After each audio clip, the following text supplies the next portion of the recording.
topic that we have to discuss, we have to understand is managing social emotions or managing the emotional imbalances that we have in our bodies, in our minds, in our hearts, right?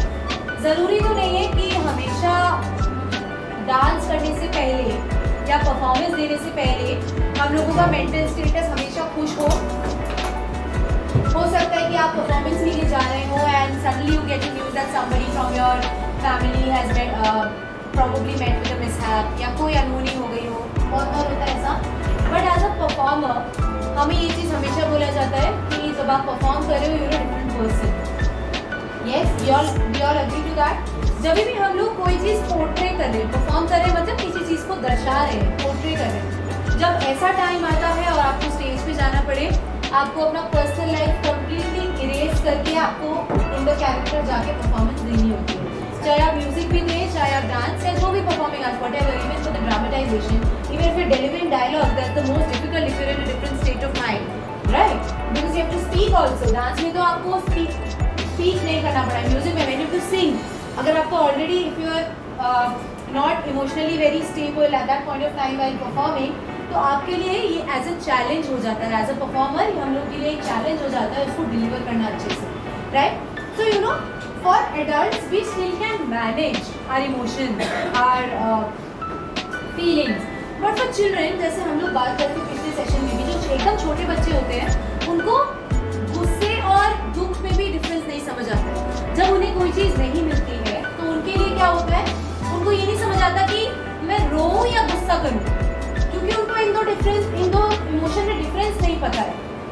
क्या होता है जब हम लोग कोई किसी बच्चा कोई खेल रहा हो एकदम से उसके हाथ से अगर खिलौना ले लेंगे, पहले वो रोएगा, फिर वो आपसे बात नहीं करेगा. अगर आप वापस भी दोगे ना, he would probably not take it, because वो जो इमोशन है वो उस चीज़ को डिकोड करने की कोशिश करता है, right? You are understand. So as performing artist we have to understand कि हमें ऑब्वियसली हम सबको ये पता है कि डांस या म्यूजिक एक लैंग्वेज है. एक चीज़ को आप एक जगह से दूसरी जगह पे कम्युनिकेट कर रहे हैं, वी ऑल अंडरस्टैंड दैट. लेकिन इस चीज़ को कम्युनिकेट जो कर रहे हैं और जहाँ तक वो पहुँचना चाहिए जिस पर्पस से, वो हमारा मेन फोकस होता है मोस्टली. इससे पहले का जो हमने सीखा या अब आप प्लीज़ फॉलो भी करिएगा इस चीज़ को, कि हमें अपनी लाइफ में वो इनकलकेट करना है. लाइफ स्टाइल में हमारा जो आर्ट फॉर्म है वो हमें अपनी लाइफ स्टाइल में भी चेंज करना है और बच्चों की लाइफ में भी उसको एज अ स्किल इम्बाइब करना है. ये नहीं कि सिर्फ आज टैलेंट है तो तुम इसी चीज़ को करो, उसको एज अ पैटर्न हमें नहीं बनाना है, पैटर्न सेंट्रिक नहीं बनाना है. हमें उसको क्या करना है, इनोवेशन लाना है. खुद भी करिए, बच्चे को भी सिखाइए, उस हिसाब से करना है. बट फॉर इमोशंस आप ये नहीं कर सकते, क्योंकि आप जैसा फील करते हैं ज़रूरी नहीं कि वैसा ही वो बच्चा भी फील करे. कई बार होता है ना जो हमें डिफिकल्टी आती है कि हम लोग समझा नहीं पाते या फिर इंटरेस्ट नहीं डेवलप करा पाते हैं क्लासिकल में. वाई? बिकॉज कुछ स्टोरीज होती हैं, कुछ मिथोलॉजिकल एक्सर्प्ट्स होते हैं जिनका हम मीनिंग नहीं बता पाते बच्चों को, या बच्चों को इंटरेस्ट नहीं आता. ऑल्टरनेटिवली हम कैसे सिखा सकते हैं? फॉर एग्जाम्पल, बच्चे की हिंदी टेक्स्ट बुक, हिंदी का एग्जाम्पल ले लेते हैं, सबसे आसान है समझना. किसी भी हिंदी का पोएम आप उठाइए, कोई भी उनका बोलिए आप हिंदी की नेक्स्ट क्लास में ना हिंदी टेक्स्ट बुक ले आना आपकी, या इंग्लिश कोई भी पोएम ले लीजिए, कोई कविता ले लीजिए, उसको इनैक्ट कराइए एज अ ड्रामा या एज अ डांस अभिनय. या फ्रेंड है, मित्र है, Anup Lohani ji, he is actually a photographer, he clicks pictures of dance artist and he writes also. तो उन्होंने ये पोएम लॉकडाउन के टाइम पे लिखी थी और मुझे भेजा था. मैंने कहा अनु बहुत सुंदर लिखा हुआ है, बहुत अच्छा मैसेज है पोएम का. Why are you not giving it to publishing houses और some magazines? Probably you can just, I mean because it's a very good message, it's a very nicely written poem. तो अनु बोले नहीं मुझे समझ नहीं आता कि मतलब कैसे इसको प्रेजेंट करें. मैंने कहा let me do something about it. So what I did was, this was just a poem. अभी भी ये बोला पोएम की तरह ही गया है, लेकिन जो इसके साथ में एनैक्टमेंट डाल दी है. You tell me what you feel about that. Just play.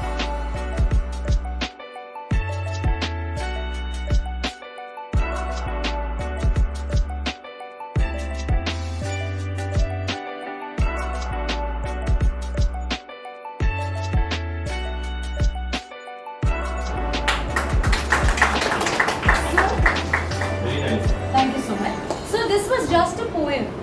उनको बोला भी उसी तरीके से गया, ज़रूरी नहीं कि मैंने उसमें सुर डाला, बिकॉज इतना स्किल मैं खुद में कॉन्फिडेंस नहीं है अभी मुझ में कि मैं music, although I make music but not in the form जिसमें ये बनना चाहिए था. बट हमने इसमें सिर्फ अभिनय का यूज किया है। अगर आप देखें there is not much footwork, as dancers हम समझ सकते हैं there is not much footwork, but अभिनय का क्या मतलब है? Emotions, yes, how you portray, कि आप जो एसेंस है कविता की वो आप किस तरह एक्शन से समझा रहे हैं। बहुत ही आसान चीजें, मैंने पहले भी बात करी आप लोगों से, हम सबको मुद्रा पता है, हैंड मूवमेंट्स होते हैं। असमयुक्त समयुक्त हमने सबने सीखा है कम से कम 2 तरीके का। ओडिसी में हम नृत्य हस्त मुद्रा भी यूज करते हैं, प्रयोग करते हैं। तो अगर मुद्रास की हम बात करें, एक होता है जो डांस टीचर ने मुझे दिखाई है, अर्धचंद्र क्या होता है, कैसे बनाते हैं हाथ से? अर्धचंद्र जो आप दिखा रहे हैं वो चंद्रकला है। अर्धचंद्र, why is it called अर्धचंद्र? Because the shape of your hand denotes half of a moon. जो आधा मून है उसका शेप कुछ % इस तरह बना पाते हैं हम, हाथ से वो चीज दिखाते हैं। अगर अच्छा, तो ये मैं एक हाथ से दिखा पाई तो ये असमयुक्त, यानी किसी के साथ में जुड़ने की जरूरत नहीं है, वन हैंड जेस्चर बोलते हैं इसको। ये हम सबको पता है, ये म्यूजिक टीचर्स के लिए थोड़ी सी डिफरेंट नॉलेज है, but it's very useful for us to understand. अगर मुझे किसी को बोलना हो रुक जाओ तो मैं एक हाथ से दिखा सकती हूँ, मुझे दोनों हाथ यूज करने हैं। I can use one hand. Yes, this मुद्रा इज कॉल्ड एज पताका। पताका का क्या मतलब होता है? वैसे पताका जो हम लोग फ्लैग, राइट, इसको हम दिखाते हैं बहुत बार मंदिर का फ्लैग दिखाने के लिए, और बहुत कॉन्नोटेशंस होते हैं, बट आपका जो बेसिक मीनिंग है वो ये है।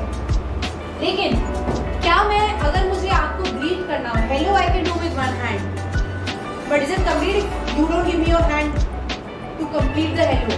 We need 2 people to at least greet each other, hold the hands and say hello. Same way अगर हिंदू रिचुअल के अकॉर्डिंग अगर हम नमस्ते करें तो क्या मैं एक हाथ से नमस्ते कर सकती हूँ? I need 2 hands of my own to make a namaste, to make the gesture of greeting, right? ये होते हैं समयुक्त हस्त मुद्रा, यानी combining 2 hands to make one thing. Like if I want to use the hands to show a peacock, I will use a kapita and an alapadma. So this is an alapadma. Alapadma क्यों बोलते हैं? Ala means half and padma means lotus. Alapadma. This looks like half of a lotus. If you see from there, कि lotus के petals ऐसे bloom किए हुए हैं। तो अगर हम डांस के अकॉर्डिंग उसकी लैंग्वेज भी समझ रहे हैं, या हम पढ़ रहे हैं तो हम समझ पा रहे हैं, लेकिन बच्चों में इस चीज़ का इंटरेस्ट नहीं आता है। ऑनेस्टली शुरू में आप ये चीज़ नहीं समझा सकते, उनको आप इस तरह इन्वाइट कर सकते हैं बता के, हर चीज़ की ना एक स्टोरी बता के। जैसे मैं बताती हूँ ये पताका है, देन द नेक्स्ट इज 3 पताका। 3 का मतलब क्या होता है? पर यहाँ 3 झंडे तो नहीं दिख रहे हैं, लेकिन 3 फिंगर्स ऊपर है, ठीक है? तो बच्चे को याद करने में ईजी रहेगा कि अच्छा एक फिंगर बेंड हो जाती है, 3 फिंगर्स रहेंगे। ओके, नेक्स्ट क्या होता है? तो अर्ध का मतलब क्या होता है? पताका मतलब फ्लैग, तो हमने आधा फ्लैग बनाना है। आधा कैसे बनेगा? जब चारों में से आपको कम से कम 2 उंगली नीचे होगी तो भी आधा एरिया बचेगा ना। अर्ध पताका। मयूर, मयूर क्या होता है? मोर। बट ये कौन सा मोर है? हमने किसी मोर को ऐसा तो नहीं करते हुए देखा, लेकिन ये जो सिग्निफिकेंस है ना, ये वाला जो गोलाकार आप बनाते हैं अपने हाथों से, ये होता है वो जो आपने पीकॉक फेदर देखा है सभी ने, अंदर का जो ब्लैक डॉट होता है, दिस इज दैट। और ये जो 3 उंगलियां ऊपर है ना, these are blue, indigo and green, the 3 colours of the peacock feather. अगर आप हर चीज का मीनिंग बता देंगे ना बच्चों को, तो बच्चों को ज्यादा इंटरेस्ट आ जाता है इन चीजों में, वो इंट्रीग हो जाते हैं, उनका दिमाग एक लेवल ऊपर चलने लग जाता है। You give meanings and you know what you can do is, जैसे मैंने आपको हिंदी टेक्स्ट बुक का एग्जांपल दिया, इसमें सिर्फ हैंड मूवमेंट्स अगर आपने देखा हो, मैं इसीलिए पहले ही दिखाना चाहती थी आपको, इस वीडियो में या इस प्रदर्शन में सिर्फ हस्त मुद्राओं का, हैंड मूवमेंट्स, हैंड जेस्चर्स का यूज हुआ है to symbolically make you understand. Symbolically मतलब सिंबल क्या होता है? प्रतीक या चिन्ह, राइट? किसी चीज का। अगर मैं आपको ये दिखा रही हूँ तो इसका क्या मतलब है? Like, correct? लाइक हम लोग लाइक या डिसलाइक आजकल इसी चीज से समझते हैं। और क्या चीज है? एग्जाम के लिए अगर आप जा रहे हो, best of luck, all the best, या good job done, well done, कोई चीज एनकरेज करने के लिए, पॉजिटिव दिखाने के लिए, ओके। बट अगर मैं अपनी बॉडी लैंग्वेज से दिखाना चाहती हूँ कि प्रॉब्ली मैं इतना खुश नहीं हूँ, ना खुश हूँ किसी चीज से, तो probably I just cross my arms and do shoulders, प्रत्यंगों का यूज किया। अंग क्या है? मेरे हाथ है। प्रत्यंग क्या है? मेरी शोल्डर्स। मैंने उसका यूज किया। जो हमारा बॉडी लैंग्वेज है ना, वो हमारा जो साइक है, जो हमारा उस टाइम पे इम्बैलेंस है दिमाग के अंदर, या बैलेंस भी है, जरूरी नहीं कि आप हमेशा ही दुखी है। मैं तो चाहती हूँ हमेशा खुश रहे, लेकिन आपका जो मेंटल स्टेटस है वो आपकी बॉडी लैंग्वेज और आपकी फेशियल एक्सप्रेशन से बहुत इजीली हम समझ पाते हैं। यस, कई बार क्लास में होता है किसी के घर में कोई बीमार है, तो बच्चा 2 दिन से शायद ढंग से सोया नहीं है, आप बातें सुन के थोड़ा उसके दिमाग में बैकवर्ड माइंड चलती हैं। ये तो हमने सभी ने इससे पहले भी समझा कि सुन के आप बहुत चीजें आप पे इफेक्ट कर जाती है, whether it is positive or negative also sometimes. We have to understand that there are two sides of the coin. अगर किसी चीज का इम्पैक्ट है तो उसका कॉन्सिक्वेंस भी होगा, right? We have to understand that. तो इमोशनली एक बच्चा चाहे डिस्टर्ब नहीं भी हो रहा हो, लेकिन बैक ऑफ द हेड उसने वो चीज सुनी है और कहीं ना कहीं उसको इफेक्ट करी है किसी ना किसी तरह। आप कैसे इस चीज का पता लगा सकते हैं? आप उसका फेशियल एक्सप्रेशन से सबसे पहले समझ सकते हैं कि आज बच्चा बेटा बीमार हो। हम क्या पूछते हैं? सबसे पहले ये पूछते हैं कि are you unwell, is something bothering you, घर पे सब ठीक है, मम्मी पापा ठीक है, चोट तो नहीं लगी, बुखार हो रहा है? और भी किसी का अगर हम लोग बहुत देर से किसी को फोन मिलाने की कोशिश कर रहे हैं और फोन नहीं लग पा रहा है, हमें सबसे पहले लगता है यार कुछ हो तो नहीं गया, सबसे पहले नेगेटिव दिमाग में आता है ना। Because you know why? Because in our lives positive is normal for अस।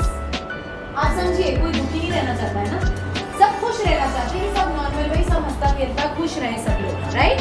यही हम सब चाहते हैं। लेकिन जब भी कुछ और, तो अब ऑब्वियसली जब एक रिएक्शन है तो उसका ऑपोजिट रिएक्शन भी होगा, एक्शन का रिएक्शन होगा। तो जब हमारे पास सब कुछ पॉजिटिव चल रहा है, जब हमारी कुछ अनयूजुअल हो जाए तो उसको हम ना एक्सेप्ट नहीं कर पाते easily. Yes, you are agree to that? इसी में क्या हो जाता है, हमारे इमोशंस हम कंट्रोल कर सकते हैं, लेकिन try to understand it from a perspective of a 5-year-old और 10-year-old ऑल्सो, स्पेशली टीनेजर्स में ये जो ऑब्जर्व। अब मैं इसीलिए आपसे पहले पूछ रही थी कि कौन किस क्लास को पढ़ाता है, because this is very crucial to understand for the teachers who are teaching classes 5 to 8। ये जो एज ग्रुप है सबसे डेलिकेट एज ग्रुप होता है emotionally, please try to understand. हम लोग भी एक टाइम पे प्यूबर्टी से अपने निकले हैं। It is a very confusing phase of your life where you have to understand a lot of different things, but maintaining, क्योंकि उस टाइम पे आपको ये पॉजिटिव और नेगेटिव समझ आने लग जाता है। जब आप छोटे बच्चे होते हैं, या हम लोग जब सभी छोटे थे, when we were younger, वही मैंने बोला, क्या हम खुश होते थे? नहीं तो गुस्सा या दुखी, ज्यादा से ज्यादा हमें ये इमोशंस थे।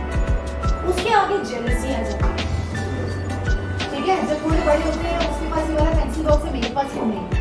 मम्मा मुझे भी चाहिए, बेसिक डिमांड बच्चे करती हैं, ठीक है? Then you have to give them reasons कि बेटा कोई बात नहीं, probably there is a financial strain, probably you have just got a new pencil box कि आप पहले यूज करो, wear it out and then you can get a new one। मे भी होता है कि उसको बर्थडे पे अपने गिफ्ट मिला, आपका बर्थडे दूर है, we will get you something like that when your birthday comes। You know, you can pacify the mentality of a child in different numerous ways। आपको ये चीज समझनी है, हमें ये चीज समझनी है। वही बात अगेन वही आ जाती है कि सब बच्चे डिफरेंट होते हैं, लेकिन सबके ना समझने का तरीका भी डिफरेंट होता है। हम तो अपनी फील्ड को एक तरीके से पढ़ा रहे हैं। मैं अगर डांस टीचर हूँ, डांसर हूँ, मैं डांस के थ्रू हर चीज बताना चाहूंगी। हर चीज अगर आप बता रहे हो तो पढ़ाई क्यों नहीं बता सकती? डांस के थ्रू बता सकते हैं। आप उनको मेच्योरिटी क्यों नहीं दिला सकते अपने आर्ट के थ्रू, अपने परफॉर्मिंग आर्ट के थ्रू? बहुत बार होता है, अगर आपने देखा होगा, हम एज परफॉर्मर्स हम लोगों ने ये पढ़ाई भी करी है इनफैक्ट, कि रस और भाव ये दोनों चीजें बहुत जरूरी होती है। यस, एसेंस हमारे अंदर उस चीज को अच्छे से पोर्ट्रे करने के लिए, अच्छे से डिस्प्ले करने के लिए। परफॉर्मिंग आर्ट नाम ही है because you have to perform it. आपको एक ऑडियंस को ये दिखाना है। एक जो आर्टिस्ट होता है वो अकेले से प्रैक्टिस ही करता है। कभी ऐसा हुआ है कि आपने सिर्फ अपने लिए परफॉर्मेंस करी हो खाली रूम में या खाली ऑडिटोरियम में? Usually you do that for yourself, but that is also for practice. खुद को खुश करने के लिए तो नहीं करता ना कोई, उल्टा दुखी हो जाएगा कोई अगर खाली ऑडिटोरियम होता है। As you know, as performers we sometimes get disheartened, अरे ज्यादा लोग नहीं आए हैं आज, तालियां तो मुझे। Yes or no? You know, when I was a child, I always give the example everywhere. मुझे डांस करना अच्छा नहीं लगता था। मैंने आपको पिछले सेशन में भी बोला, बचपन से मुझे नहीं था कि मैं डांसर बनूंगी या I would probably take this up as my career. But मुझे याद है मेरे ना एक्सप्रेशन बिल्कुल ऐसे होते थे, ब्लैंक, पोकर फेस्ड। मुझे बिल्कुल मम्मी मेरी ऐसे हंसू इतना हंसू करती रहती थी स्टेज के नीचे से कि स्माइल करके बच्चा एक फोटो अच्छी आ जाएगी, है ना? सी आया है ना, क्योंकि मेरी थोड़ी उम्र बड़ी हो गई ना इसमें। तो बचपन में अबाउट फॉर द एज जब तक मैं क्लास ऑलमोस्ट 7 तक थी, मुझे स्पोर्ट्स में बहुत इंटरेस्ट था, आर्ट्स में और स्पोर्ट्स में। तो मुझे ना बहुत अनोइंग लगता था ये तैयार होना 3 घंटे तक स्टेज पे जाना, परफॉर्म करना। It was not a like probably I did not enjoy it as much as I do now. But I will tell you the secrets also. मैं एक बार मेरे पापा he was always into traveling and कोई hands-on meetings वगैरह होती थी, बहुत कम मेरी परफॉर्मेंसेस देख पाते थे। मम्मा used to be there with me. एक परफॉर्मेंस में पापा सामने बैठे और होता है ना कि कई बार जैसे हमेशा इतना अंधेरा नहीं होता, आपको ऑडियंस में देख ही जाता है कौन बैठा है कौन नहीं। मुझे याद है जब परफॉर्मेंस करता हुआ मेरे पापा ने मेरे लिए ताली बजाई थी। वो दिन के बाद से जो मेरी स्माइल निकली है स्टेज पे, उसके बाद से शायद मैंने कभी पोकर फेस करके डांस नहीं किया। मतलब वो जो एक एनकरेजमेंट की मेरे पापा ने भी मुझे एनकरेज करा। My parent, my mamma was always there with me. वो मेरे साथ में क्लास में भी जाती थी, she knows everything about my dance. But वो जो एक दिन मेरे पापा ने मेरे लिए ताली बजाई ना, वो मेरे माइंड पे इतना इम्पैक्ट कर गया। As a child I was in class 7, 13 years old, in my prime puberty, right. But वो जो इफेक्ट कर गया ना मेरे ऊपर, इस वजह से मैं आगे अभिनय या जो भी आप देख पा रहे हैं, जो पोस्चर, ग्रेस, पर्सनालिटी डेवलप हुआ उस एक छोटे से ताली बजाने से। You know, for an artist हम सब समझते हैं कि अपलॉज कितना जरूरी होता है हमारे लिए। ये नहीं कि आप बताओ कि मैंने अच्छा गाया, ये बोलो कि आपने एंजॉय किया, है ना। हम लोग क्यों परफॉर्म करते हैं? To make the other person also understand और एंजॉय द आर्ट फॉर्म। हम तो एंजॉय कर ही रहे हैं, हम तो अकेले में भी प्रैक्टिस करते हैं, अकेले में भी इस चीज़ को रियाज करते हैं, रिहर्स करते हैं, so that we can skill, we can better our skills, right? But हम लोग परफॉर्म किसके लिए कर रहे हैं? For the audience, for the viewers, for everyone to understand. Yes, and when anybody understands and gives you appreciation, you know, it doubles your confidence. We as adults, we still believe that. ये तो अभी मुझे इन्होंने in fact थोड़ी देर पहले बताया कि ma'am 7 years से मैं ट्रेनिंग दे रहा हूँ, ये वाले I think with these training sessions. कह रहे मुझे इतना मजा कभी नहीं आया जितना आपके सेशन में आज आया। It was an encouragement for me. मैं चाहे कितनी भी बड़ी हो जाऊँ, कितना भी आगे बढ़ूँ, लेकिन ये छोटी छोटी चीज़ें it helps you build your confidence build by it. अगर हमें ही ये कॉन्फिडेंस बिल्ड हो रही है जस्ट फॉर लिटिल एनकरेजमेंट, आपने सिर्फ उस नेगेटिव डर को, एंजाइटी को, अंडर कॉन्फिडेंस को माइनस करके आपने इसको थोड़ा सा कॉन्फिडेंस, थोड़ा पुश दे दिया आगे, तो सोचिए बच्चे का कॉन्फिडेंस कितना एक्सपोनेंशियली बढ़ जाता है। I hope you all understand. As parents, as teachers, हम लोग उनके seniors हैं. We can guide them to the right path. That is why we are also called guides, right? क्योंकि हम उनको direction देते हैं, हम लोग सिखाते हैं कि आप इस तरह